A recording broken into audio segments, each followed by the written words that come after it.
लड़की ने बस अपना हाथ साफ समुद्री पानी में डाला था, लेकिन अगले ही पल कुछ अजीब घटना घट गई। देखा गया कि अनगिनत छोटी मछलियां जैसे किसी प्रकार की पुकार सुनकर लड़की की ओर तैरने लगी। हालांकि लालची मछुआरे इस दृश्य को देखकर ज्यादा हैरान नहीं हुए, क्योंकि जब भी वे लड़की को लेकर समुद्र में मछली पकड़ने जाते हमेशा भरपूर मछलियां लेकर लौटते। लड़की की इस विशेष क्षमता के कारण छोटे द्वीप पर करीब 100 लालची निवासियों का पेट भरता था। लेकिन लड़की के रहस्य केवल इतने तक सीमित नहीं थे। हर सुबह लड़की को गोद लेने वाले दंपति के घर के बाहर लंबी कतारें लग जाती, क्योंकि जो भी व्यक्ति लड़की के संपर्क में आता, चाहे वह किसी भी प्रकार की बीमारी से पीड़ित हो, लड़की उसे ठीक कर देती। यहाँ तक कि शरीर पर एक छोटा सा घाव भी होता तो वह आंखों के सामने तेजी से ठीक हो जाता। स्थानीय निवासी लड़की को उद्धारकर्ता मानते थे और उसे भगवान की तरह पूजते थे। लड़की के आने से ही द्वीप के लोगों को समृद्ध और रोगमुक्त जीवन मिला। लेकिन समय के साथ मछुआरों की स्वार्थ और लालच के कारण यह शांतिपूर्ण गांव एक आंतरिक युद्ध में फंस गया। उस दिन एनी और उसके साथी पहाड़ पर खेलने गए। अचानक जमीन पर एक विशाल मधुमक्खी का छत्ता देखा। अजीब बात यह थी कि जब एनी धीरे धीरे पास गई तो आक्रामक मधुमक्खियां पालतू जानवरों की तरह एनी के हाथ पर बैठ गईं। जब एनी ने यह अद्भुत दृश्य अपने साथी को दिखाया तो उसने देखा कि साथी मधुमक्खियों के झुंड के हमले का सामना कर रहा था। साथी को घायल देखकर एनी ने अनजाने में अपनी मुट्ठी कस ली। अगले ही पल आसपास की मधुमक्खियां सभी आत्मविस्फोट कर मर गईं, हमेशा के लिए जीवन खो दिया। साथी ने यह दृश्य देखकर सीधे चौंक गया। यहाँ तक कि एनी भी इसे अविश्वसनीय महसूस कर रही थी। ताकि कोई उसे राक्षस न समझे, एनी ने साथी से यह रहस्य छुपाने में मदद करने को कहा। You promise okay, I want. सोचा नहीं था, इसी घटना के बाद एनी की विशेष क्षमता अचानक गायब हो गई। अब वह अपनी शक्ति से स्थानीय निवासियों का इलाज नहीं कर सकता था। मछुआरों को समुद्र में बहुत कम मछलियां मिलती थी। इस तरह एक सप्ताह बीत गया। स्थानीय निवासी बेचैन हो गए और रातों रात निवासियों की समिति बुलाई। वे भविष्य के जीवन के लिए गहरी चिंता और भय महसूस कर रहे थे। अगले दिन सुबह सुबह वे उपहार लेकर एनी को सांत्वना देने आए। वे प्रार्थना कर रहे थे कि एनी जल्द ही अपनी शक्ति वापस पाले और फिर से समृद्धि लौट आए। रात में लिसा एनी को सोने के लिए शांत कर रही थी, लेकिन अचानक उसने देखा कि दिन में कटे हुए घाव तेजी से ठीक हो रहे थे। उत्साहित होकर उसने तुरंत अपने पति को बुलाया। सोचा नहीं था कि पति ने भी आश्चर्य से देखा कि उसके हाथ पर चाकू का निशान भी आंखों के सामने गायब हो रहा था। इस पल ने पति पत्नी को एहसास दिलाया कि एनी की उपचार क्षमता वापस आ गई है, ताकि वृद्धावस्था की बीमारी से पीड़ित मेई आंटी ठीक हो सके। लिसा तुरंत यह खबर मेई आंटी को बताना चाहती थी, क्योंकि मेई आंटी को गंभीर वृद्धावस्था की बीमारी थी। इन दिनों एनी की उपचार शक्ति न होने के कारण उनकी हालत लगातार बहुत खराब थी। लेकिन इस समय पति निक ने उसे रोक दिया, क्योंकि निक जानता था कि अगर मेई आंटी ने होश में आ गई तो द्वीप के सभी निवासी फिर से एनी की क्षमता का निजी लाभ उठाएंगे। निक ने कहा, जन्म, मृत्यु, बीमारी और वृद्धावस्था प्राकृतिक नियम है। पत्नी को किसी भी मामले में हस्तक्षेप नहीं करना चाहिए। लेकिन पत्नी का दिल नहीं मान रहा था। आधी रात को उसने मेई आंटी को घर बुला लिया। पल भर में मेई आंटी की बुढ़ापे की भूलने की बीमारी ठीक हो गई। लेकिन मछुआरों की मछली पकड़ने की सफलता बेहद खराब थी। जल्द ही मछुआरे लिसा के घर आ गए, उन्हें शिकायत करने लगे। असल में मेई आंटी ने होश में आने के बाद एनी की शक्ति वापस आने की खबर लीक कर दी थी। एनी को केवल सोते समय ही अपनी शक्ति का प्रदर्शन कर सकती थी। यह देखकर मेई आंटी ने एक साहसिक विचार सोचा। उसने बिना कुछ कहे एक बोतल नींद की गोली निक को दी, ताकि निक एनी को चुपचाप सोने में डाल दे।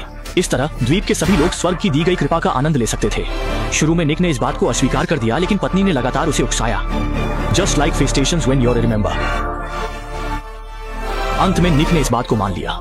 रात के गहरे सन्नाटे में लिसा ने चुपचाप नींद की दवा को पीसकर पाउडर बना दिया और उसे एनी के पानी के गिलास में मिला दिया, जब तक कि एनी पूरी तरह से बेहोश न हो गई। एनी को स्ट्रेचर पर उठा लिया और अन्य निवासियों के साथ एनी को समुद्र किनारे ले गई। जैसे ही मछुआरों ने समुद्र में जाल लगा लिया, वह तुरंत एनी को लेकर समुद्र की ओर बढ़ गई। जैसा कि उम्मीद थी, अगले दिन मछुआरे व्यस्त होकर बड़ी मात्रा में पकड़ी गई मछलियों को संभालने लगे। द्वीप के निवासियों ने भी लालच भरी मुस्कान दिखाई। हालांकि जब निक को इस घटना के बारे में पता चला तो उसने दृढ़ निश्चय किया कि वह एनी को इस द्वीप से लेकर जाएगा। वह अब द्वीप के निवासियों को एनी की विशेष क्षमता का उपयोग करके निजी लाभ नहीं लेने देना चाहता था। इसी बीच पास के डॉक्टर ने भी निक की सोच को समझ लिया। वह भी चाहता था कि एनी को उन लालची लोगों द्वारा नियंत्रित न किया जाए। अनजाने में उनकी बातचीत को पास में खड़ी मेई आंटी ने सुन लिया। उसी रात को एक भयानक घटना हुई।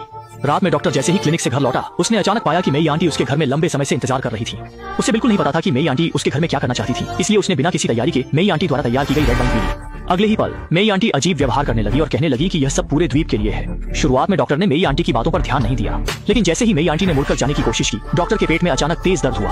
वह प्रतिक्रिया देने से पहले ही लड़खड़ाकर जमीन पर गिर पड़ा और तुरंत ही मुंह से झाग निकलने लगा और उसकी सांसें थम गईं। असल में मेई आंटी ने पहले ही रेड वाइन में जहर मिला दिया था। जब सब कुछ शांत हो गया तो डॉक्टर का घर आग की लपटों में जल गया और सभी सबूत भी आग में नष्ट हो गए। डॉक्टर के घर में आग लगने के बाद निक के मन में तुरंत एक अशुभ पूर्वाभास जाग उठा। जब निक को एहसास हुआ कि द्वीप के लोग पागल हो गए हैं, तो उसने पहले ही कार्रवाई करने का निर्णय लिया। आदमी ने बस देखा कि समुद्र में एक तेज नाव दिखाई दी और तुरंत ही उसने चिंतित होकर अलार्म बजा दिया। असल में आने वाले लोग एक महिला पुलिसकर्मी और एक बाल कल्याण संस्थान के सामाजिक कार्यकर्ता थे, जिन्होंने सुना था कि इस द्वीप पर बच्चों के साथ दुर्व्यवहार हो रहा है, और तुरंत ही उन्होंने एनी के परिवार को पुलिस स्टेशन ले जाकर जांच करने का प्रस्ताव दिया। लेकिन इसने मछुआरों की नाराजगी को भड़का दिया और कुछ लोगों ने अपने हाथों में बंदूक उठा ली, यह कहते हुए कि वे किसी भी कीमत पर एनी को द्वीप से नहीं जाने देंगे। असल में एनी के पास एक विशेष क्षमता थी जो मछलियों के झुंड को बुला सकती थी। इसी क्षमता के कारण द्वीप के लगभग 100 मछुआरों का जीवन यापन होता था। एक बार एनी चली जाती तो इसका मतलब था कि वे फिर कभी समृद्ध जीवन नहीं जी सकते। संकट की घड़ी में महिला पुलिसकर्मी ने जल्दी से आत्मरक्षा के लिए बंदूक निकाल ली, लेकिन उसने सोचा भी नहीं था कि अत्यधिक तनाव के कारण गलती से बंदूक चल गई और निक को गोली लग गई। एक ही पल में महिला पुलिसकर्मी को भी मछुआरों ने सिर में गोली मार दी। जब उसने इस भयानक दृश्य को देखा तो मेई आंटी ने जल्दी से घायल निक को घर के अंदर ले गई। इसी समय निक ने मेई आंटी से एनी को बचाने की प्रार्थना की, लेकिन मेई आंटी ने एक शर्त रखी कि वह एनी को हमेशा के लिए द्वीप पर रहने दे।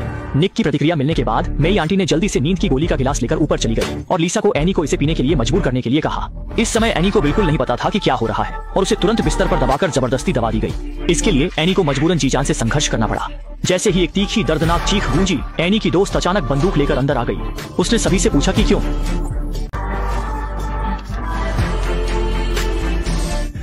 इस त्रासदी को रोकने के लिए मेई आंटी ने बंदूक छीनने की कोशिश की।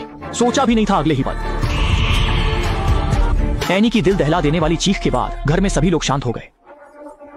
लेकिन इतना ही नहीं, द्वीप के मछुआरे भी अपनी लालच और स्वार्थ के कारण हमेशा के लिए अपनी जान गंवा बैठे। एनी ने कभी नहीं सोचा था कि वह जो सबसे नहीं चाहती थी वह अंततः हो गया। इस प्रकार फिल्म समाप्त होती है।